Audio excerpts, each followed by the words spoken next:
দেখে মনে হতে পারে আকাশ থেকে জীবন্ত একটি ঈগল নেমে এসেছে, কিন্তু না, এটি প্যারিস এয়ার শোতে অংশগ্রহণ করা আধুনিক ও পরিবেশ বান্ধব জেট বিমান।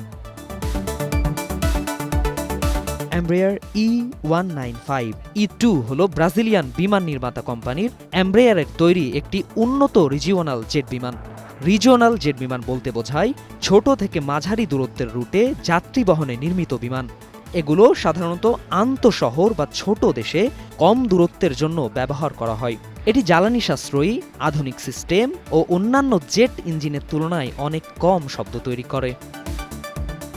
শুধু এমব্রেয়ার নয়, রয়েছে তুরস্কের বেইকার কোম্পানির তৈরি উন্নত মানের আকাশযান।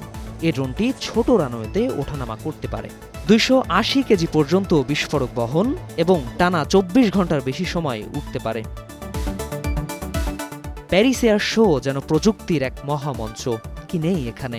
রয়েছে হাইপারসনিক প্রযুক্তি, কৃত্রিম বুদ্ধিমত্তা, কৃত্রিম উপগ্রহ, মহাশূন্য প্রযুক্তি ও পরবর্তী প্রজন্মের জেট ইঞ্জিন।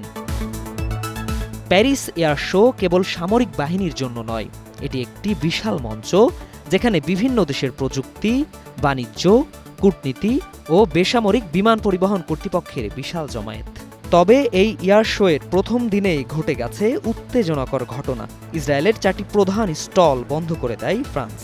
ফ্রান্সের প্রধানমন্ত্রী ফ্রাঁসোয়া ব্রাইরুর অফিস থেকে জানানো হয়, প্রদর্শনী শুরুর আগেই সব অংশগ্রহণকারীকে জানানো হয়েছিল কোনো ধরনের মারণাস্ত্র দেখানো যাবে না। কিন্তু এটি মানেননি ইসরায়েল। গাজায় তারা যে অস্ত্র ব্যবহার করেছে, প্রদর্শনীতেও তা নিয়ে এসেছে।